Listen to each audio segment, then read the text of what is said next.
Best music.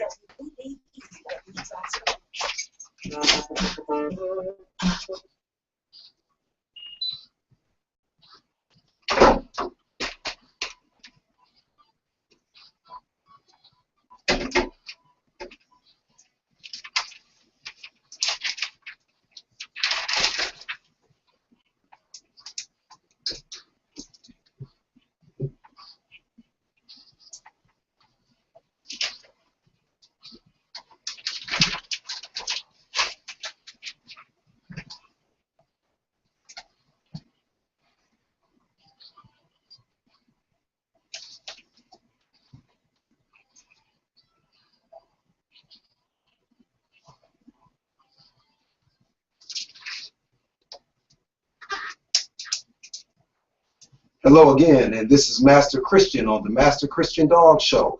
Today we'll be joined by, as always, super producer Miss B, right here on the turn and table and all that. I don't see any turntables, but you know, we're gonna produce something anyway. And we have Doug. Putting it to you in layman's terms, from the Bianca Burrell Show. You hear me 3 to 5 occasionally on the Bianca Burrell Show.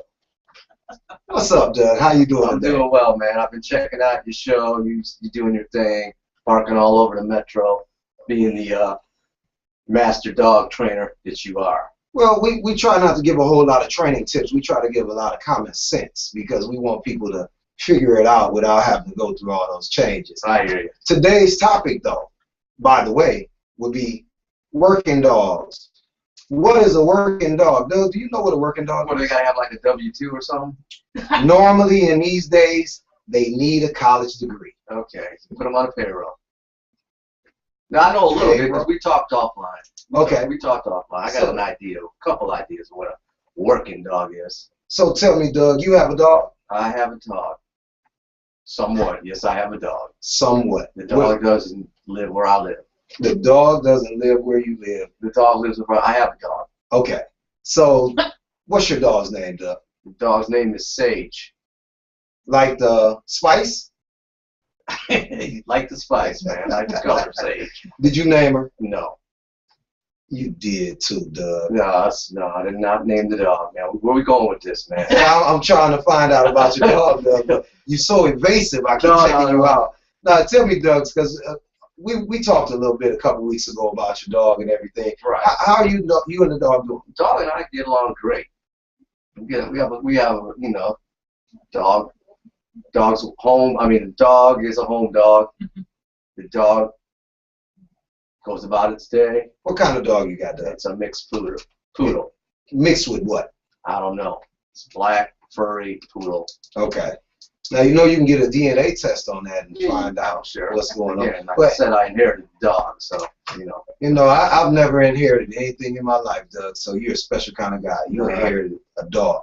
So when we get back, we're going to talk about some working dogs. We're going to talk to Doug, and we're going to find out just what Doug got going on with his dog over there. All right.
And we're back with the Master Christian Dog Show. Now, off radio, me and Doug been doing a lot of talking, and we've been talking about these working dogs because working dogs you would think come from a working line, and that's not necessarily true. All dogs can be a working dog if the work that you're getting from them is what you were looking for. Work is, the definition of work is that the dog is doing something for the human being, that the human being taught the dog, not just something that it's doing on its own, because if it's doing it on its own, it's a decision of the dog. You want the dog to be able to do things that you taught it so you can get something out of it, and that's the work. The payoff is your love, a treat, a ball, and all sorts of things. Now, in our daily life, we see a lot of working dogs, and we don't recognize them as working dogs. Or we do. It's, you know, it's just dogs hanging around that we see with people that are working, and they're actually working. The dogs have a definite job to do, such as the police dogs, the fire dogs, you know, seeing eye dogs, the military dogs. It's a lot of different dogs doing a job. You know, Siberian Huskies, they're pulling sleighs. That's work. If your little poodle sits down when you tell it and stays when you tell it, that's work.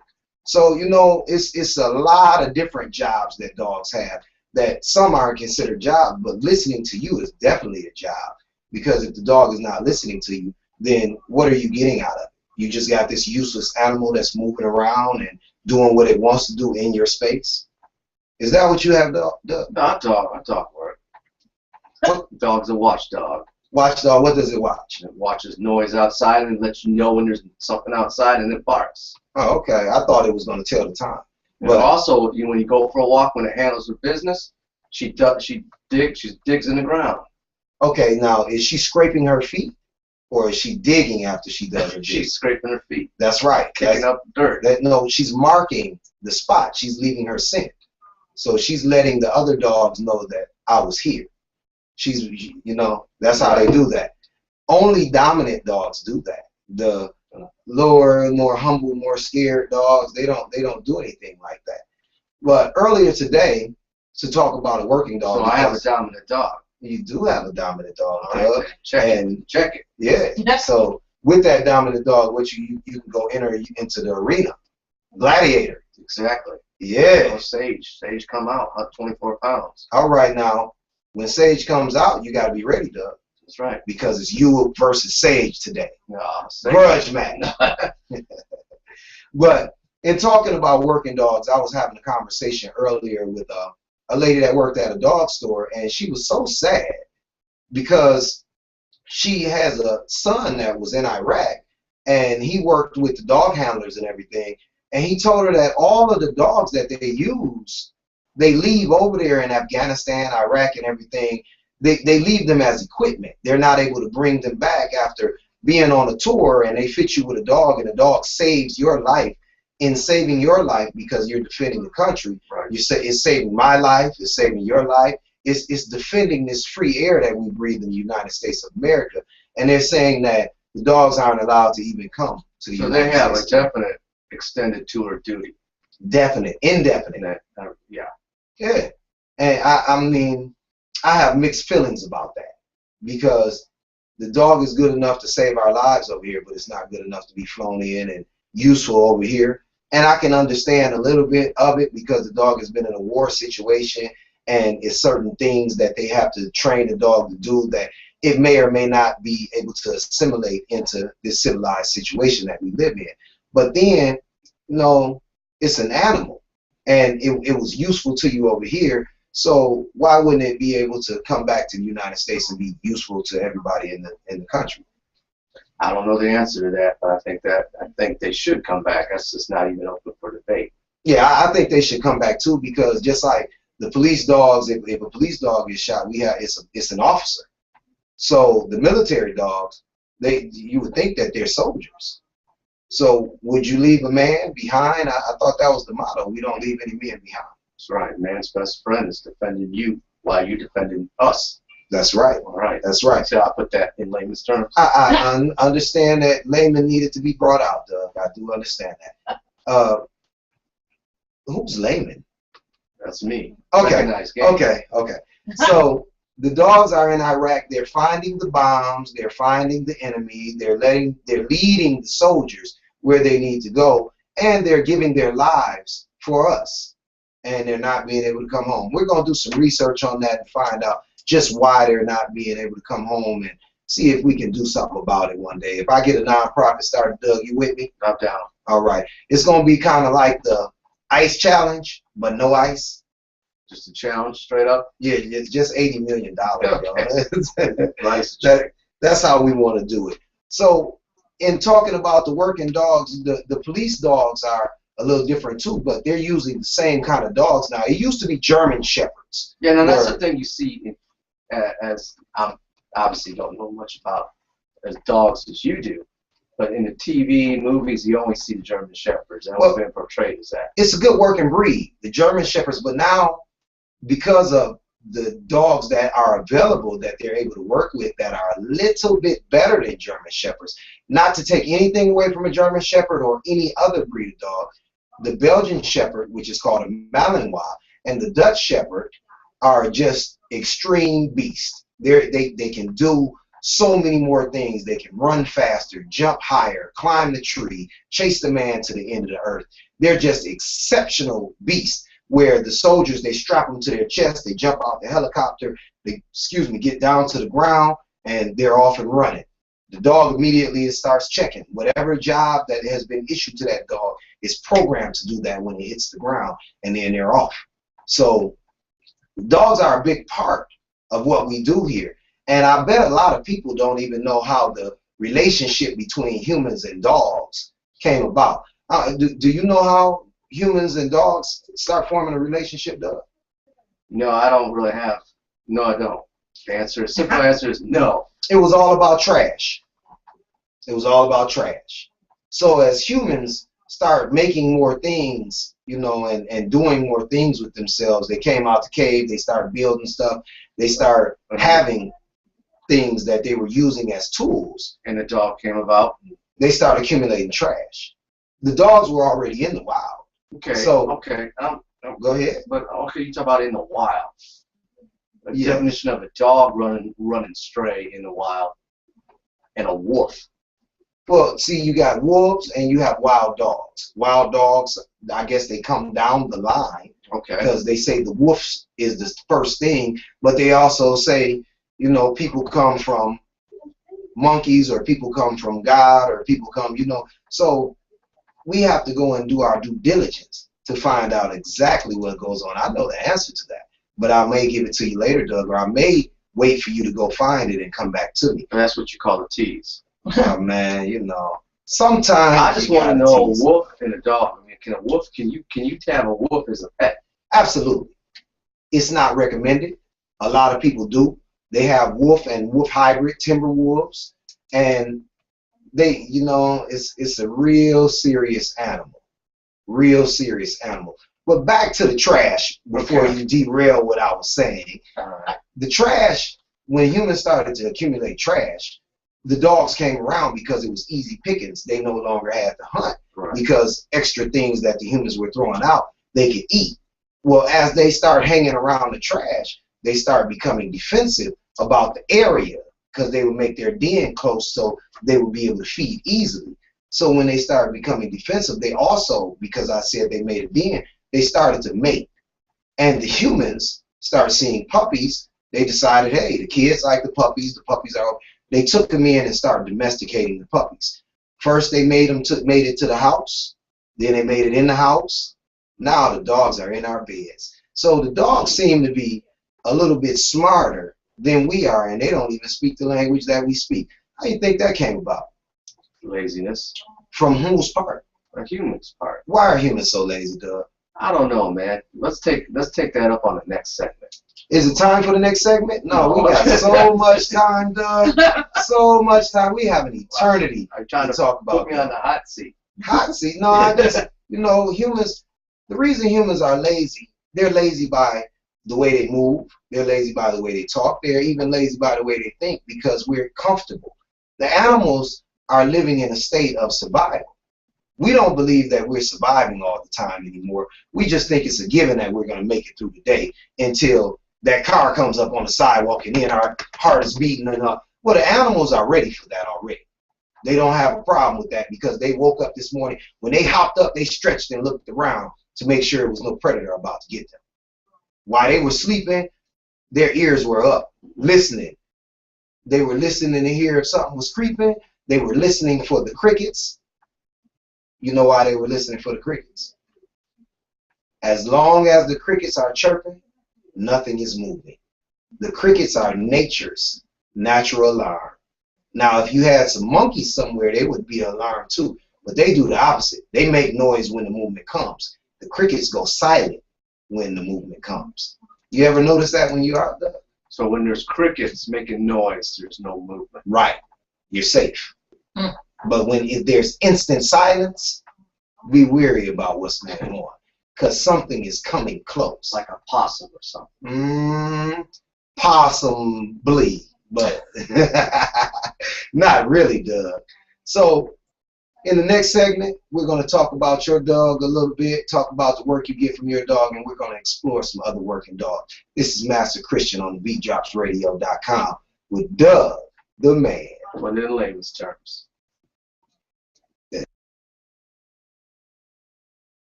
you know would make a great show? Then contact the Beat Drops Radio and email your YouTube links, website, and contact information to the beatdropsradio@gmail.com to set up an appointment today. Act quickly as we are gearing up for the new year and expanding our network to include interesting, creative, fun, original, and captivating shows. And this just might be you. We are a family-friendly, top 40 pop and R&B station located in the Atlanta metro area. Now, if you don't live in the Atlanta area and have pre-recorded shows, we have time slots available for you too. Don't delay and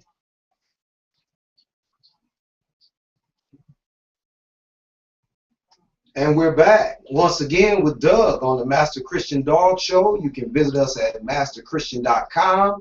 You can visit the Instagram at MCDT404. We have a Twitter up, it's Master Christian 404, and you can visit me at Master Christian on Facebook. I am Master Christian. Doug, Yeah. we've been talking about your dog and everything. You said you had an issue with your dog. Tell me about the issue you have with your dog. It's just that when you go for a walk, sometimes the dog is, and that's just what they do. They sniff, and it's like constant sniffing. So the issue would probably be on me to take the time to let the dog sniff everything. Well, you got to keep it moving. Right. Because And when you have that leash that I got that expands, you can let the dog move a little more. well, but if you're going on a walk, are you going to the bathroom or on the walk? They're two different things. Well, that's a good question. I try to do them both in one day. It- If you go on a walk and she goes to the bathroom quick, it's a short walk. If it's a long walk, if it takes longer. Look, sometimes I do take the dog for a walk. it's a method. So even if you're going to take the dog for a walk, you should go to the bathroom first. You should get that out of the way so then you can go on your walk. It'll cut down on a lot of the sniffing. It'll cut down on a lot of things. But you got to keep it moving. If your dog was trained to heel with you and walk in a structured way, it wouldn't have all the space to be going. Plus, your dog is probably 15 feet away from you while it's walking. So I keep it about 8 feet. 8 feet, yeah, 8 feet. So with 8 feet, there's really no control over that. It's just, the dog is flying around. Now, with that, it's cool, but if you want to keep moving, you got to bring the dog a little closer, Right. and you got to get a pace up. Then you said when you get home, the dog lays down on the ground and doesn't want to come in.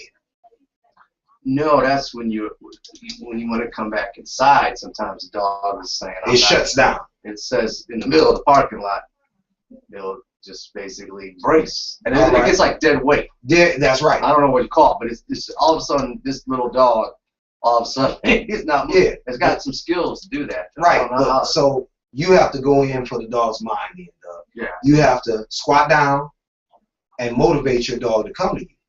Right when the dog almost gets to you, stand up and start walking. You have to get the dog up. Keep your spirits up. Keep your pace upbeat. And the dog is just with you. So the dog doesn't even get a chance to say, oh, I want to shut down again. But if it does, it's up to you to motivate the dog. Don't drag the dog because that's kind of violent. Right. And if somebody dragged you and you try to stand still, you wouldn't like it too much. Probably. So, you go in there and you manipulate the dog's mind a little bit and get the dog up, and you stay up, and then y'all go. Now, you said And I like that idea because I watch people, and this is what I don't do, but people just start yelling. Like oh, yeah. And if they yell at you, do you feel like doing what they want? Nah. You're going to shut down even more. Right. Because an argument never solves anything. If we can have a conversation, if it can be calm and smooth, then more information is passed and it's a chance for someone to learn something. Screaming and hollering, we can't learn anything. Now on that, I'm not screaming and hollering, and I don't have this issue much, but when dogs in general, non-stop barking, all right? Now when, rah, rah, rah, if humans were doing that, if we were going, hey, hey, hey, hey, hey, hey, hey, that would be annoying as heck. So It was just annoying when you did exactly, it. I was making my point. But what's going through the dog's mind? Well, first and foremost, if you want to be able to shut that down, you need a good, stable line of communication with your dog, and you need to be able to use your leash proficiently. So you got to do some extra things right there, Doug. The dog can't be over there and you just screaming and hollering at the dog. You got to give the dog Now, something else to do. I'm just saying in general for other people, because y'all don't have that problem. And I'm saying in general that If the dog is barking too much, then that means the dog has too much time to bark. And Okay. it's nothing else that you're replacing So how with do you barking. fix that? You get the dog with you and you go do something else. If you have the ability to communicate with the dog where the dog understands you, then you get the dog a job to do. The job could be merely stay right in the middle of the room while you keep on, you do your work, you watch TV or whatever, and you got the dog sitting and staying right in the middle of the room. The dog is holding this position because it's thinking. You want a thinking animal. You want a willingness to obey also. And if you use it and take it by violence, that means you took it and it wasn't willing to obey you. So you want to get a dog something to do, Doug. But if the dog doesn't understand you, how can it do what you want it to do? Right, I get that. But you always talk about like having the leash in the house. Yeah, leash in the house Now is a that good theory, thing. man, I don't know. I don't know if I Okay, subscribe to that so one yet. let me tell you about the leash in the Or house. putting them in a kennel. Master Christian Dog Training, leash in the house. Now, first of all, the leash in the house is very important Are you because having a dog walking around the house in a leash? Or are you having the leash in your hand, not attached to the dog? That's the first the question. only way the dog is on leash if that leash is in your hand. If the leash is not in your hand, then the leash is on the dog. Say, all right. The only way the dog is on leash is if you can fix whatever issues is going on. So the only way you can fix them is that the leash is in your hand. Now, I'm not saying you have to carry the leash around forever, Doug. But you know what? You can carry the leash in your hand, but it doesn't have to be attached to the dog's It mouth. has to be attached to the dog, Doug. You have to be a physical part of what the dog is But doing maybe in your house. But maybe the dog can recognize that leash in your hand, and you train. It's called higher level of master dog training, where holding the leash gives the dog a message that it's about to go on your collar and it's about to go down. And you guess what, Doug? I don't know. I think I should open up my own dog training school. You can That give could be the a dog whole- a hit of I'm that not- stuff that you've been using, I'm not and walking the dog around will the do house everything you want it to with do. the leash in the house. That's No, only for a period of time until you show the dog what you want from it. okay. If you don't want the dog urinating in the other room, then you have to stop the dog from being able to go into the other room. It just works like that. So when the dog has left you and it's on another floor and you smell poop in your house, then what? Now you're angry. All right. But why was the dog? This is not the dog's house. It belongs to you, Doug. Okay, now check this. If somebody's banging or just at the door and the dog's getting off, making noise, getting crazy, running around because they're excited something's at the door, and I call for the dog, it's on me, the dog's not respecting me or somebody like me, if it wasn't me for it. Let's go back three So- paragraphs, Doug. We just talked about having the dog on a leash in I the was house. going to get to the point. Bam. Okay, but the dog's not on a leash. Okay. Why? Dog- I'm going to finish this, man. The dog's not on a leash. It's running to the door, making a lot of noise. Okay. The minute I pull out that leash, the dog come to me, bam, and it wasn't on the leash. You taught it with the leash, or you beat it with the leash. I Doug. don't know. Did you hear what I If you said? threaten the dog with I the leash, pulled the Doug, leash out, and the dog said, "Huh, I think I want to go for a walk." And Bam! shut the hell up and not bark at the person at the door. no, it didn't say I'm gonna shut up and not bark at the person at the door. It did. That's what it did. You- I don't know what it said. I You don't speak became dog. more interesting than barking at the door. Right, but I didn't have to put the leash on the dog. That's all I'm saying. I had the leash in my hand. Doug, It's you- another level, man. it's another level of buffoonery because you're trying to teach people how to be lazier Okay. than they already All are. due respect, I've been training dogs for never. Okay? But when I hold the leash in my hand, You're dog- interesting. the dog, Even when you hold your hand like this, Doug, you seem to be interesting. Everyone in the room is watching. right, fight the pop. Oh. But listen, I mean, you get what I'm saying. Yeah, I get what you're saying, and that's why I told you. When you become the most interesting thing in your dog's life, then the dog is paying you attention. Now, I have a quote for Okay, you. the next time the dog pays me, I'm sorry. Go ahead. Go Next ahead. time the dog pays attention to me, if let's say I go into the kitchen and I start opening up a box of food or something, and they hear the noise, then I become interesting. Yeah, because they want what you got. Right. You said, what was that word that started with an F that you just used? Food? Okay. I mean, keep it. just maybe 10 minutes ago, someone was eating something in here, and you were very interested in what they were doing, also, weren't you? I was just curious. And so's the dog. Just curious enough to come see what you got over there. Right. That's what they have to do. Now, the quote I was going to give you, Doug, is if you want something you never had, you've got to do something you've never done. That's by Drina Reed. Now, the translation for that with the dog is if you want the dog not to bark at the door and jump around, you got to stop the dog physically from doing it. That's something that you've never had. That's something that you've never done.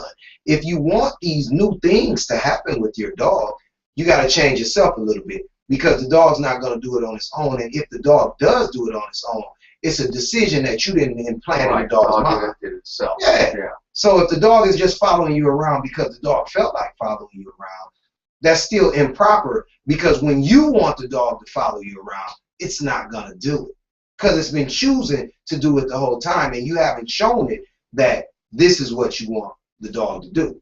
You must show everything around you how you move if you're the quote-unquote person that runs the house. Are you? Yeah, I run the house. Okay. I hope that everybody else is not listening to you right now, because you got a little weak when you said you ran the house. I ran the house. You ran. I run the house. Yeah, All right, Doug. So I'm running the house. you had a question. Okay. Running away from the house?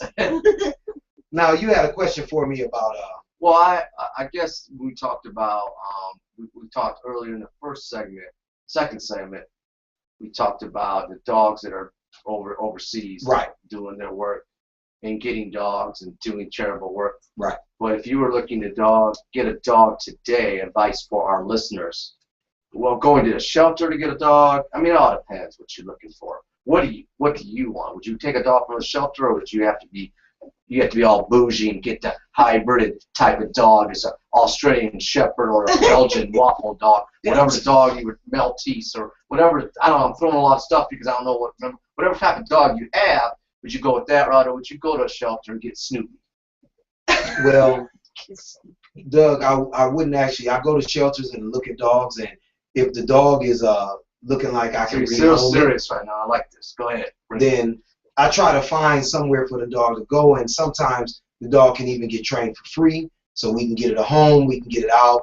But if I was going for myself, I use what I've learned. It's a lot of information out here in the world, and I study the people that are doing the big things. So the people that are doing the big things with the dog are the people I discussed at first, the military, the law enforcement. So if they've chosen a certain dog for these certain traits that make the dog exceptional, why would you get anything else? It's just like someone owning a business and being successful, and you go get the same kind of business and do the opposite of what they're doing. Right. I get that point. So if we want to be successful, security is a big issue. So you wouldn't go get a lap dog and feel like your security is tight. Though a lap dog would bark for you and let you know that someone is there, maybe a security dog is going to handle that threat. Different way. It's going to blow up the spot. I'll follow up on that. If you get a dog and you never know any past history, like if it's been in the shelter, maybe that dog's been abused or running the streets or something. When you train a dog like that, you said off the radio, you said that all dogs are kind of the same. How do you get in the psyche of the dog and know maybe it's previous to? Some dogs are weak. Some dogs perhaps gone through a lot of trauma. Right. So now, how do you break? What I said when we were off air, that all dogs are the same, but not their characteristics, not what has happened to them, not the timeline from when they were puppies, because you can slam a door around a puppy and scar it for life. You can scream and holler at your girlfriend and scar a puppy for life. So in the next segment, we'll get back to that, Doug, and we'll let the listeners know how you handle dogs that come from the pound, that come from a rescue, what you need to do. All right.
them from the world if you're responsible.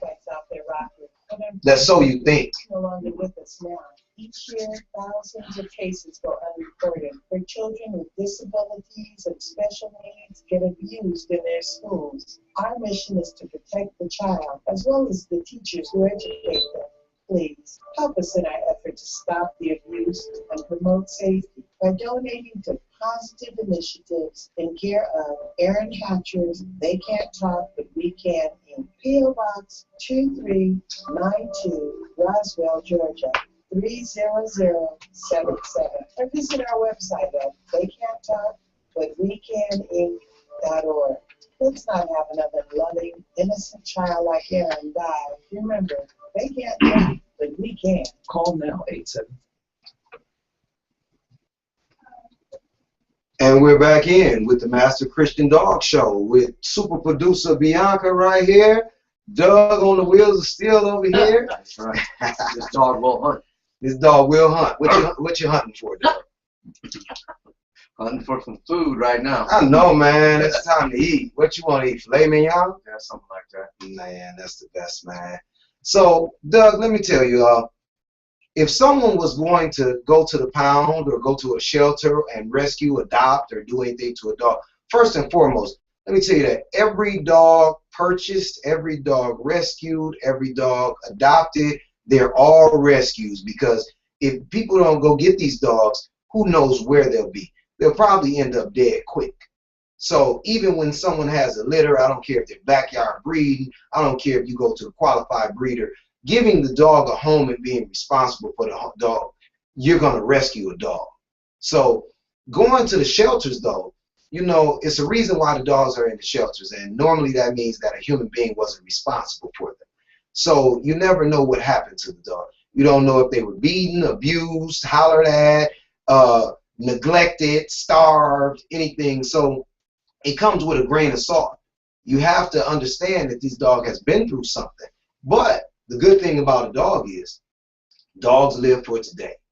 They don't get stuck in the moment. They're really not worried about yesterday. So, excuse me, if you handle the dog correctly, if you handle yourself accordingly and stay calm and have a good positive energy and a good positive spirit, you can help that dog overcome any obstacle.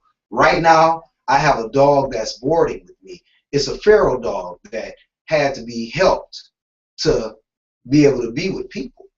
And I know for true that you can even take a wild dog that is going crazy and can't be captured. Once it's captured, if you treat it the right way, if you do the proper steps to praise it right and just show it that you're not going to harm it, you can even reel in a wild dog. So it's up to us to be responsible no matter what's going on, because we are the human beings moving around. Two-legged animals to the dogs, and weak two-legged animals at best to the dog, because dogs get up and move around. We like to sit there and be lazy about it. So, you know, it's how you want to do it. If you want to go rescue a dog, by all means go rescue a dog. But try to ask a lot of questions. Even if you're going to buy a puppy from the breeder, ask a lot of questions. And that brings me to, I have a puppy book that's almost done being illustrated. It's called My New Puppy. It's going to be for sale online and for sale in copies. It's going to be a guide. So when you get a puppy, you'll be able to walk that puppy through the proper steps, so you have a good line of communication. You'll be able to go and find the right trainer, groomer, veterinarian, get the right equipment for your dog, and have a little extra information so your move with your new animal is better. And you're not trial and error again because somebody that knew told you how to do it right. Master Christian might know a little bit about dogs, but he knows a lot about these living things out here. And living things handle things alive. It's in real time. That's why they call it live. When we're on the air live right now, Doug. We're live, all the way live. Did you know that? Yes. Oh. So if you want to rescue a dog, by all means, just make sure that you're prepared for whatever comes. Make sure that you stay calm. We don't need any frustration. We don't need any aggression, no violence. Even if your woman make you mad, put the dog up. Don't sit around and argue with your rescue dog, your trained dog, your bought puppy or anything. Don't bring that violence down upon them, because they can sit and watch, and then if they're strong dogs, they'll have to choose a side. then you're going to be mad if the dog tries to growl at you and back you up off your girl when y'all having that heated discussion. You're going to be mad at the dog. You're not going to want the dog anymore. But the dog had to decide, and normally the dog is going to decide to protect the weaker person. Weaker person, I'm not saying is the woman, but men go hard, and we think that we can dominate everything we come in contact with. Yes, It's just what it is. That's what you're saying. Oh, no. That's No, what you're B. saying. I know you go hard, B. I know you go hard. I saw you on air earlier. I know you do your thing. I just chime in. On the dog being a dominant dog we talked earlier, and so you're walking the dog and it handles her business, and then the kicking up of the dirt, that the marking territory. Yeah. Essentially, marking territory and let everybody know that that's my spot. Yeah, letting all the other dogs and animals know that, hey, I was just here. Okay. They hang signs. They can't write or anything for you. They don't have a printer. So they use the earth. They don't They text did me. it down. Oh, no. Because territory and where a dog is being is a big thing. It's for everybody. In your home, you leave your things where So you want part your of it things, is when right? the dog is walking, it's smelling, it's looking, it might be coming across somebody else's territory. Now, it's reading the news. You didn't know that? It's It's going on TMZ right now, live, right on the wall. Yeah, it's getting it all. It's got the AJC right there. It's got the Toledo Blade. It's got every news publication in the area that it can get to. So if I just came from Toledo, flew in and hopped off the plane and I got my same clothes on, that dog just got some information from 1,000 miles away off of me.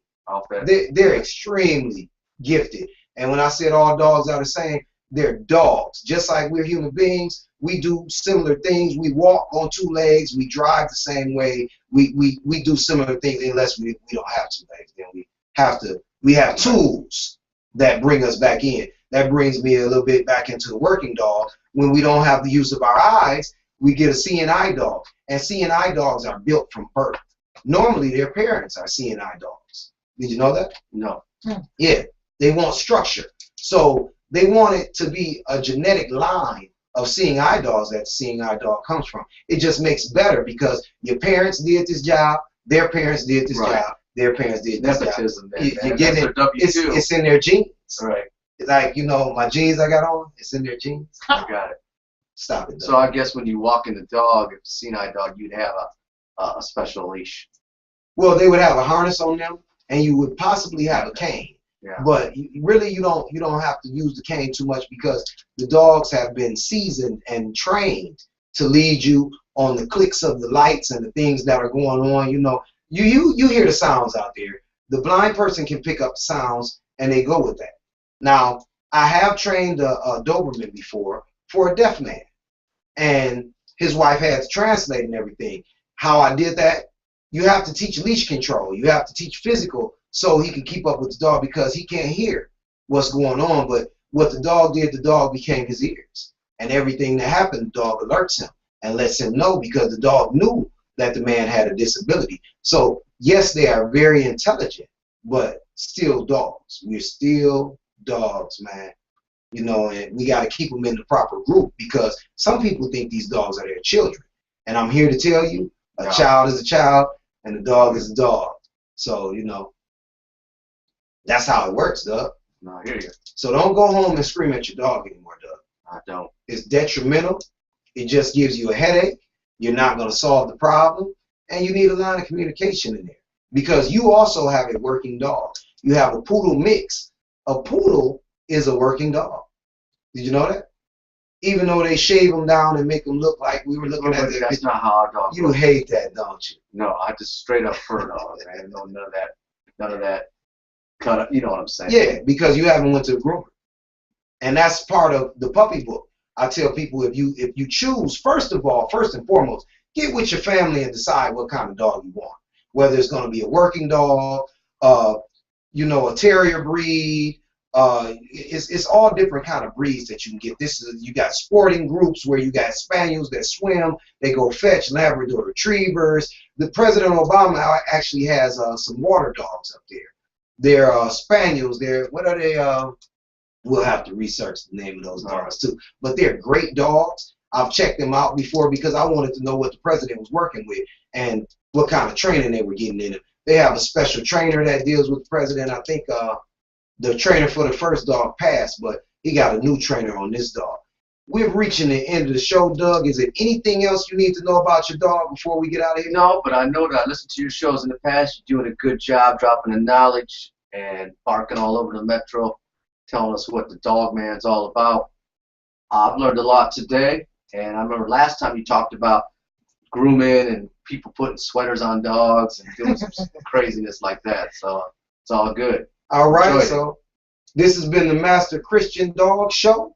This is Master Christian on the BeatDropsRadio.com, WBBE. How can they follow you? How can they find you? And they can follow me on Twitter at MCDT404. They can find me on Facebook at Master Christian. They can find me on Instagram at Master Christian 404, or they can just go to MasterChristian.com. Master Christian Dog Training for all your dog training needs. And if you have a question, I have an answer. I'm here to help, not to hurt. Saving lives one dog at a time. This has been Master Christian. Y'all have a great night.